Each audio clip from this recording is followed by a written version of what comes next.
Hi, welcome to కమ్మని రుచులు. ఈరోజు నేను చేయబోయే రెసిపీ మింటు పులావ్, పుదీనా పులావ్. ఇప్పుడు స్టవ్ వెలిగించుకొని గిన్నె పెట్టుకోవాలి. అందులో తగినంత ఆయిల్, కొంచెం నెయ్యి వేసుకోవాలి. ఇందులో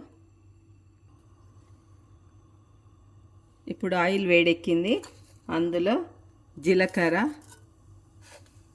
ఆవాలు, కాజు వేసుకోవాలి. ఇందులో కాజు కొంచెం ఫ్రై కావాలి. అందులో కొంచెం బిర్యానీ ఆకు వేసుకోవాలి ఫ్లేవర్ కోసము. ఆ తర్వాత బఠానా వేసుకోవాలి. పుదీనా రైస్ చాలా హెల్త్కి చాలా మంచిదండి. క్యారెట్ ముక్కలు, ఆలుగడ్డ ముక్కలు వేసుకొని ఫ్రై చేసుకోవాలి. ఇప్పుడు మిక్సీ జార్ తీసుకొని తగినన్ని పచ్చిమిర్చి వేసుకోవాలి. అందులో పుదీనా వేసుకోవాలి. 1 కప్పు రైస్కి 1 కట్ట పుదీనా పడుతుంది. పుదీనా ఎక్కువగా ఉంటేనే ఫ్లేవర్ మంచిగా వస్తుంది. ఇది మిక్సీ పట్టుకోవాలి. కొంచెం సాల్ట్ వేసుకోవాలి. కొంచెం పసుపు వేసుకోవాలి. మిక్సీ పట్టుకోవాలి. కొన్ని వాటర్ పోసుకొని మిక్సీ పట్టుకోవాలి.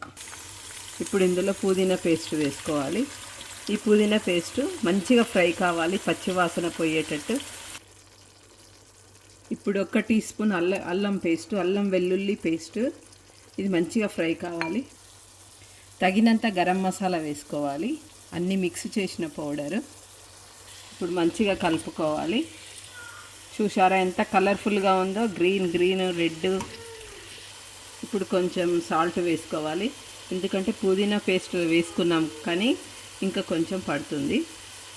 ఇది మంచిగా ఫ్రై అయిపోయిందండి. ఆయిల్ పైకి తేలింది. ఇప్పుడు తగినన్ని వాటర్ పోసుకోవాలి.